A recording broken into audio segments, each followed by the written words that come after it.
ಎಲ್ಲರಿಗೂ ನಮಸ್ಕಾರ. ಚಂದ್ರೋದಯ ಯೂಟ್ಯೂಬ್ ಚಾನಲ್ಗೆ ಸ್ವಾಗತ. ದಿನನಿತ್ಯ ಪಠಿಸುವ ಶ್ಲೋಕಗಳಲ್ಲಿ ಒಂದು ಶ್ಲೋಕದ ಅರ್ಥ ಹಾಗೂ ಮಹತ್ವದ ಬಗ್ಗೆ ನಿಮಗೆ ತಿಳಿಸುತ್ತೇನೆ. ಸಮುದ್ರವಸನೆ ದೇವಿ ಪರ್ವತಸ್ತನ ಮಂಡಲೆ ವಿಷ್ಣುಪತ್ನಿ ಕ್ಷಮಾದೇವಿ ಪಾದಸ್ಪರ್ಶಂ ಕ್ಷಮಸ್ವಮೆ.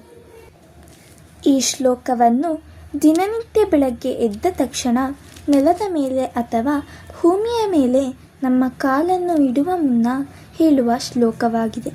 ಹಿಂದೂ ಧರ್ಮದ ನಂಬಿಕೆಯ ಪ್ರಕಾರ ಭೂಮಿಯನ್ನೇ ಲಕ್ಷ್ಮಿ ಅಥವಾ ವಿಷ್ಣು ಪತ್ನಿ ಎಂದು ಪರಿಗಣಿಸಿ ಆಕೆಯ ಮೇಲೆ ಕಾಲನ್ನಿಡುವುದಕ್ಕೆ ಕ್ಷಮೆ ಯಾಚಿಸಿ ಈ ಪ್ರಾರ್ಥನೆ ಮಾಡಲಾಗುತ್ತದೆ.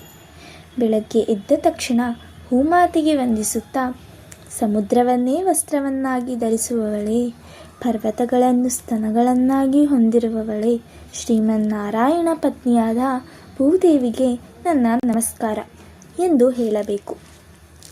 ಸ್ನಾನ ಮಾಡುವಾಗ ಪಠಿಸಬೇಕಾದ ಅತ್ಯಂತ ಪ್ರಮುಖವಾದ ಮತ್ತು ಪವಿತ್ರವಾದ ಶ್ಲೋಕ ಯಾವುದೆಂದರೆ, ಗಂಗೆ ಚ ಯಮುನೆ ಚೈವ ಗೋದಾವರಿ ಸರಸ್ವತಿ ನರ್ಮದೆ ಸಿಂಧು ಕಾವೇರಿ ಜಲೇಸ್ಮಿನ್ ಸನ್ನಿಧಿಂ ಕುರು. ಸ್ನಾನ ಮಾಡುವ ಮುಂಚೆ ಭಾರತದ ಪವಿತ್ರ ನದಿಗಳಾದ ಗಂಗೆ, ಯಮುನೆ, ಗೋದಾವರಿ, ಸರಸ್ವತಿ, ನರ್ಮದೆ, ಸಿಂಧು, ಕಾವೇರಿ ಹೀಗೆ ಮುಂತಾದ ನದಿಗಳ ಹೆಸರನ್ನು ಹೇಳಿಕೊಂಡು ಸ್ನಾನ ಮಾಡಬೇಕು.